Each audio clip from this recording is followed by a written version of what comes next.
It all started like a normal day. I'm a surgeon, to be precise, and I've always been a person of science.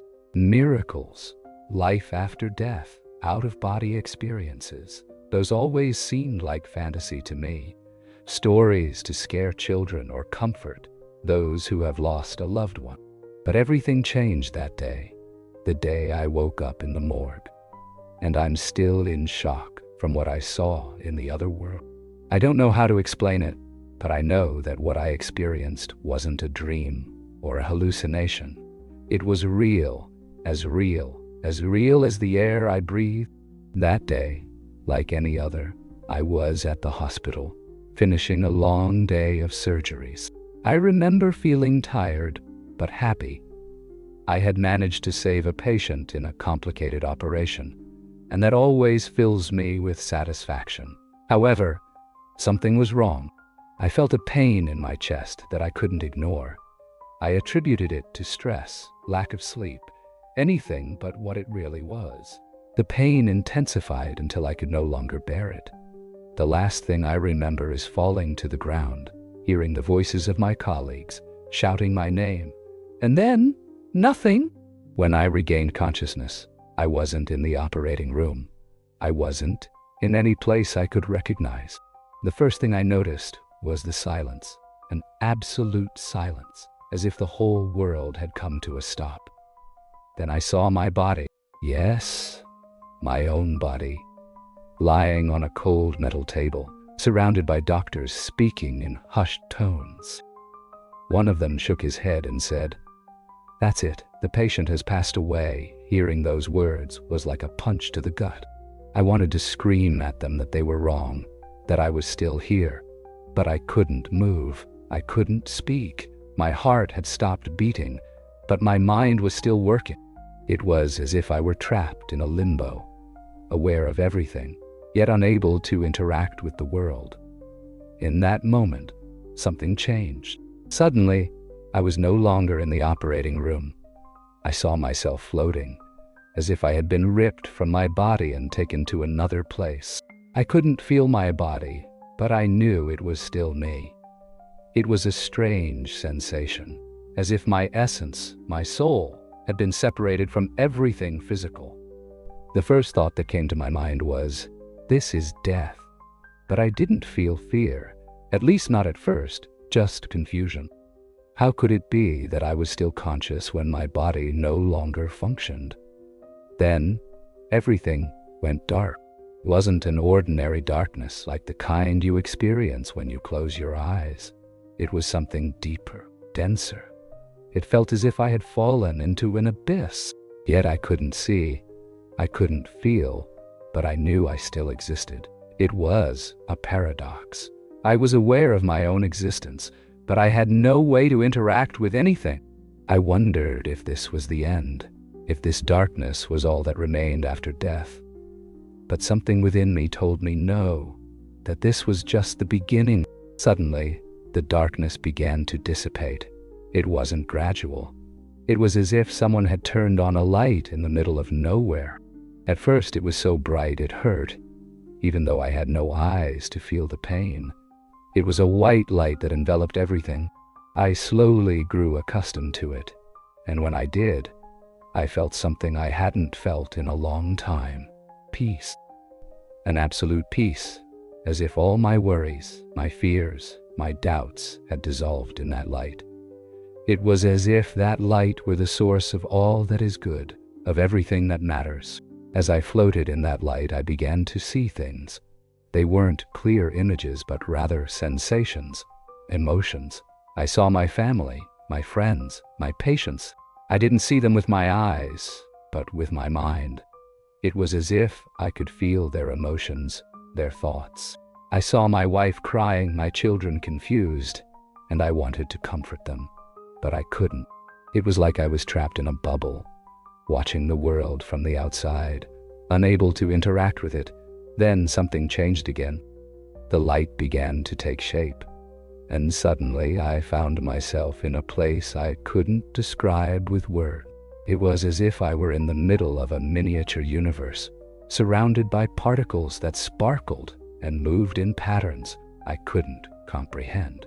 It was chaotic. I realized that those particles were atoms, molecules, the building blocks of everything that exists. And at that moment, I understood something I had never comprehended before. Everything is connected. Everything, from the smallest particle to the largest galaxy, is linked by something we cannot see, but that is there. As I observed that beautiful chaos, I felt something calling me. It was like a voice, not an audible voice, but a presence guiding me. I don't know how to explain it, but I knew it was something bigger than myself, something I couldn't fully understand. I felt drawn to it, as if it were the center of everything that existed. And in that moment, I knew I wasn't alone, that I had never been alone. The presence I felt was not threatening. On the contrary, it radiated a warmth that enveloped me completely. It was as if that light, that energy knew everything about me. Every thought, every action, every emotion I had experienced in my life, and yet I felt no judgment, just absolute acceptance. It was as if that presence silently told me that everything was okay, that everything had a purpose, even the things I didn't understand. As I floated in that space, I began to see flashes of my life. It wasn't like remembering. It was like reliving each moment, but from a completely new perspective. I saw my childhood, my school days, my early years as a doctor. I saw the times I helped others, but also the times I failed, the times I wasn't there when someone needed me. And instead of feeling regret, I felt understanding. It was as if each action, each decision, was part of a larger whole, a complex tapestry that I couldn't fully see, but made sense on some level my mind couldn't comprehend. The most surprising thing was that there was no time. There was no before or after. Everything was happening at once. My life was not a straight line, but a hologram, a complete whole that I could view from all angles. In that hologram, I saw connections I had never noticed. I saw how a small decision I made years ago had affected someone I didn't even know. I saw how my actions, both good and bad, had created waves that spread further than I could imagine. In that moment, I understood something I had never considered before. Life is not just what we do, but also what we leave in others. Every word, every gesture, every act of kindness or selfishness has an impact that goes beyond ourselves. And although we may not always see that impact, it is there, woven into the fabric of existence.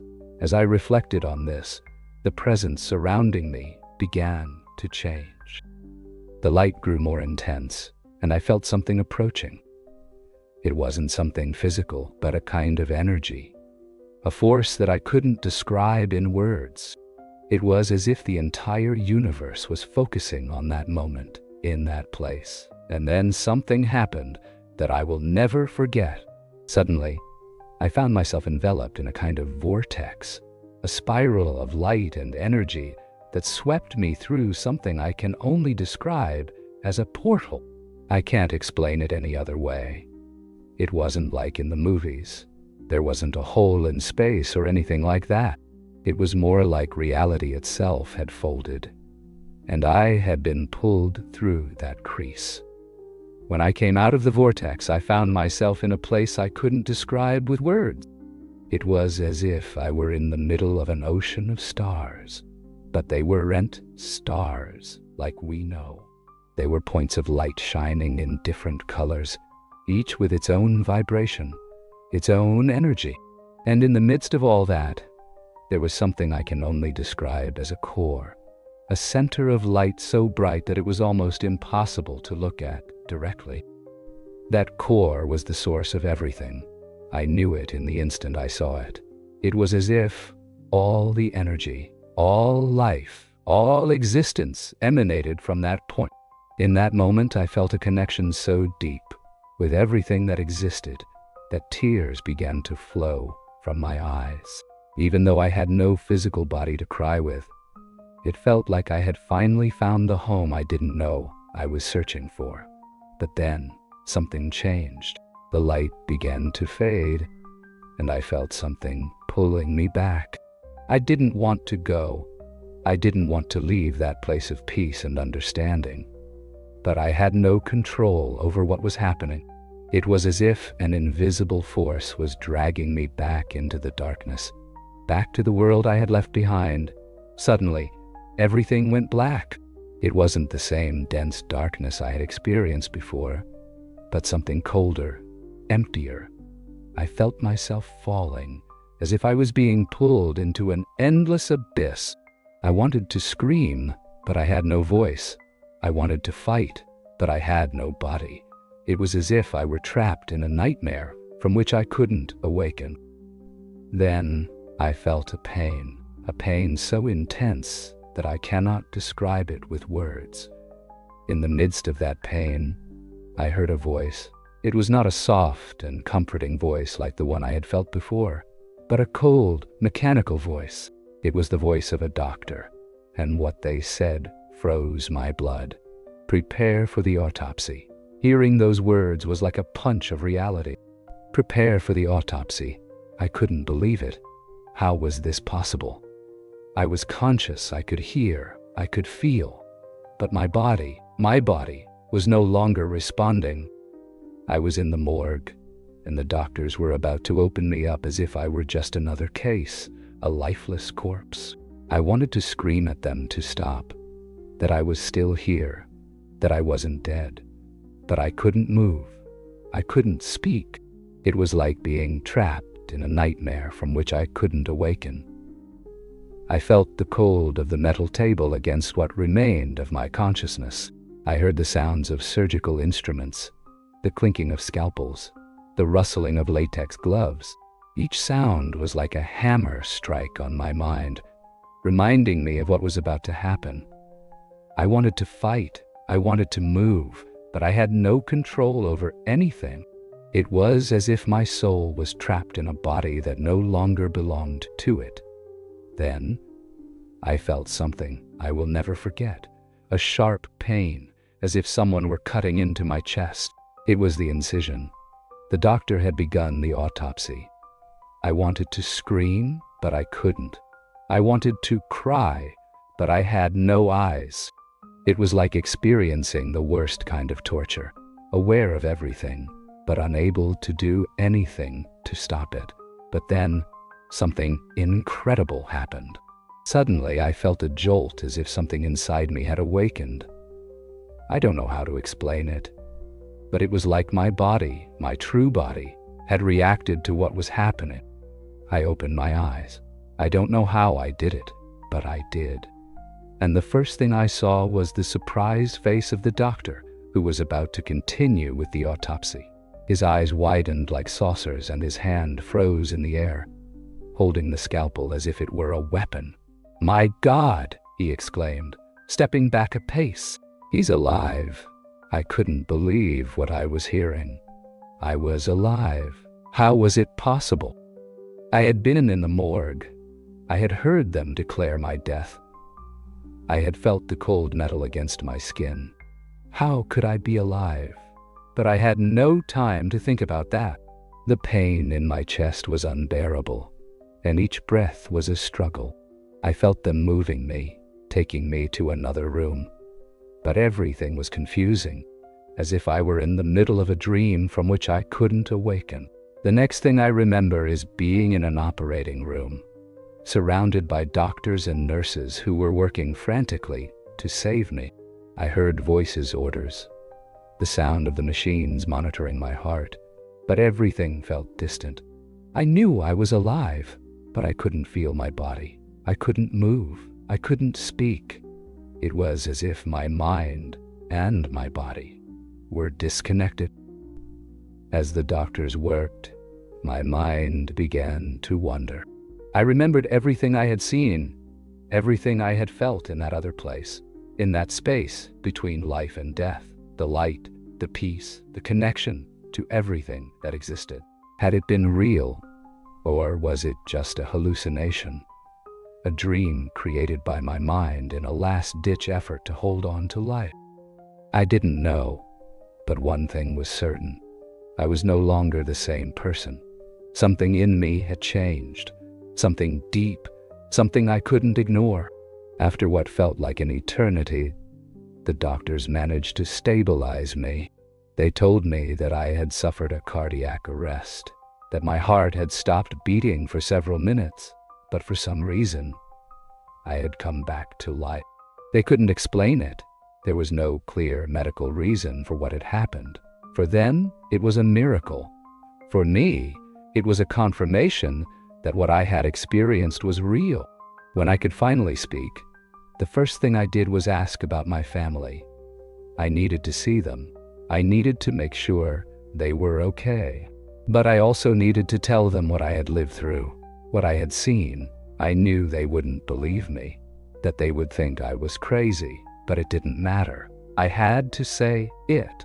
My wife was the first to arrive.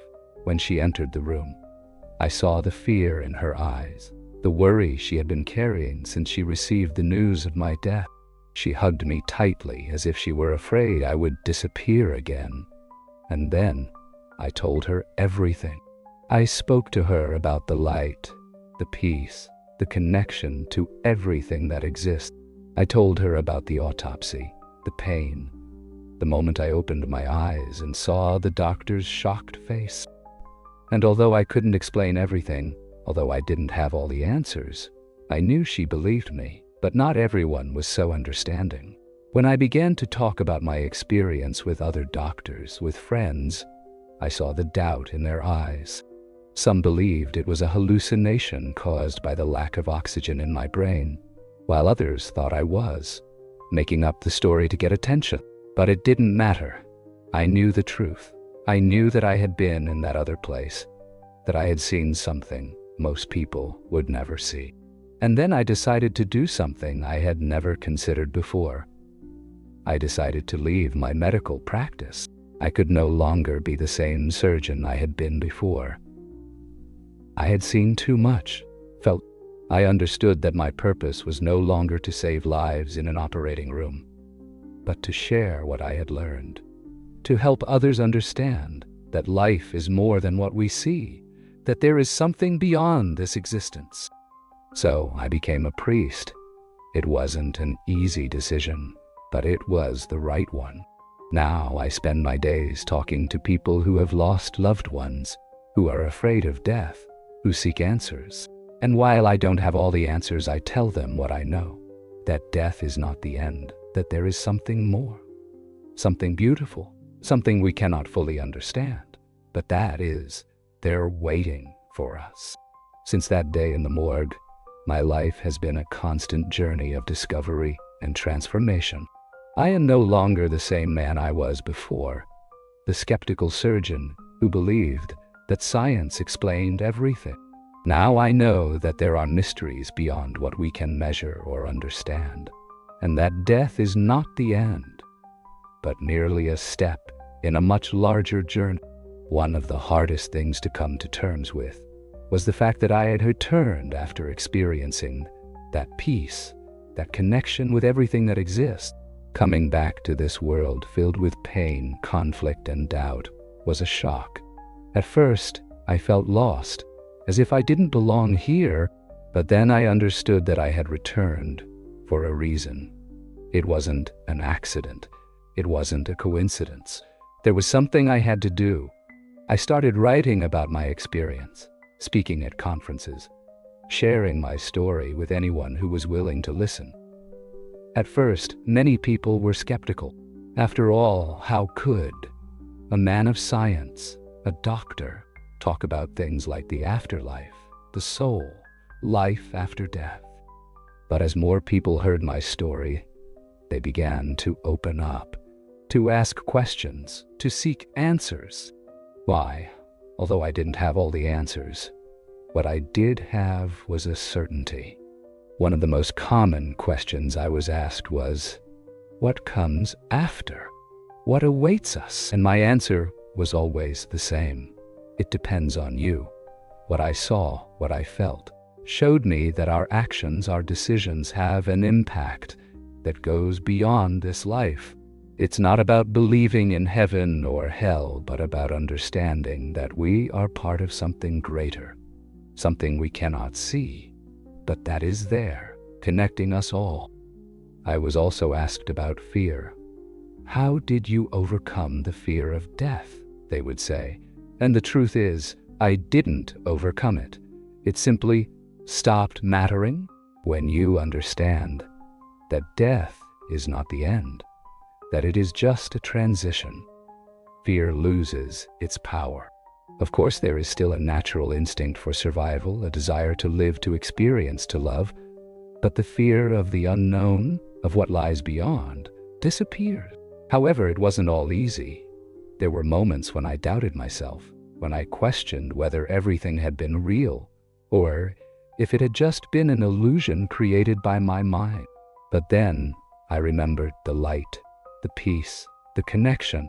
I remembered how I felt in that place, how everything made sense, how everything fit together.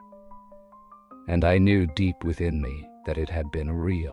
One of the most impactful moments after my return was when I met with my neighbor's family. I remembered that during my experience, I had seen their newborn baby crying inconsolably. At that moment, I couldn't do anything, but when I returned, I knew I had to help. I told them what I had seen, what I had felt, and although they were initially skeptical, they decided to take him to the doctor. It turned out that the baby had a condition that they hadn't detected, and thanks to that, they were able to treat him in time. For me, that was one more confirmation that what I had experienced had not been a dream. Today, my life is very different from what it was before. I no longer spend my days in an operating room, but in a church, talking to people who are seeking comfort, who are looking for answers. And although I don't have all the answers, what I do have is a certainty. Life is a gift, and every moment, every decision, every act of love has a meaning that goes beyond what we can understand. Sometimes, people ask me if I would return to that place, if I would choose to stay there instead of coming back. And the truth is, I don't know. That place was beautiful, it was understanding. But this world, with all its pain, its conflicts, and its doubts, also has beauty. Here is where we can love, where we can grow, where we can make a difference. And maybe that is the true purpose of life, to learn, to grow, and above all, to love. So if there is anything I want you to remember from my story, it is this: do not fear death, but do not wish for it either. Live each moment as if it were a gift, because it is. Love those around you, because love is the only thing that truly matters. And remember that, no matter what happens, you are not alone. We are all connected. We are all part of something bigger, something we cannot see, but that is there, guiding us, holding us, loving us. And if you ever find yourself in a dark place, if you ever feel that there is no hope, remember my story. Remember that the light is there, waiting for you, ready to guide you back home. Because in the end, that is what we are.